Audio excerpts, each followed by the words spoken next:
নীলুর সব নোংরা কার্যকলাপ ফাঁস করে দিল অনির্বাণ সকলের সামনে। হ্যাঁ বন্ধুরা, ভিডিওতে লাইক দিয়ে দেখতে থাকুন। বিয়ের আসরে বিয়ের অনুষ্ঠান শুরু হওয়া মাত্রই অনির্বাণ সকলের কাছ থেকে কিছুটা সময়ের জন্য অনুরোধ করে যে আমি আশা করছি আপনাদের কারো কোনো রকম কোনো প্রবলেম হবে না, আমি কিছুটা সময় আপনাদের সবার কাছ থেকে চেয়ে নিচ্ছি। তখন এটা শোনা মাত্রই অনির্বাণকে ব্যাঘাত ঘটানোর জন্য নীলু ছুটে এসে বলতে থাকে যে না, কারো কোনো আপত্তি থাকুক আর না থাকুক, আমার অবশ্যই আপত্তি আছে, কারণ এখানে আমার দিদিভাইয়ের বিয়ে শুরু হতে চলেছে আর এখানে আপনি ফাজলামো করছেন, এখানে আপনার ফাজলামো করার জায়গা না, এটা আপনি বুঝতে পারেন না। তখন অনির্বাণ বলতে থাকে যে নীলু দেবী একটু ধৈর্য ধরুন, আপনি এত অধৈর্য হচ্ছেন কেন বলুন তো, আর আপনার কিসের এত তাড়া, বিয়ে তো আপনার বোনের, আপনার তো না, আপনি কি মনে করেছেন যে বিয়েটা আজকে আপনার হতে চলেছে?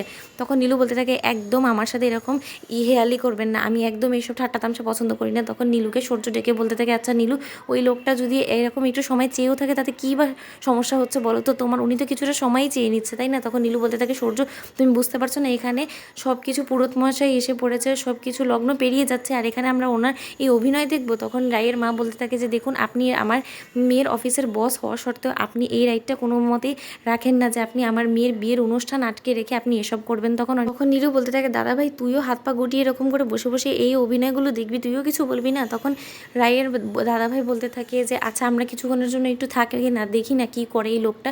ওদিকে রায়ের দাদাভাই বলতে থাকে আপনি কি বলছিলেন বলুন। তখন অনির্বাণ সবাইকে বলতে থাকে যে আপনাদের সামনে আমি এখন একটা রেকর্ডিং পেশ করবো আর আশা করছি সেই রেকর্ডিংয়ে থাকা মহিলা এবং পুরুষ উভয়কেই আপনারা অবশ্যই চিনতে পারবেন, আর যদি চিনতে পারেন তাহলে অবশ্যই আপনারা ওই নামটা আমাদের কাছে বলবেন প্লিজ।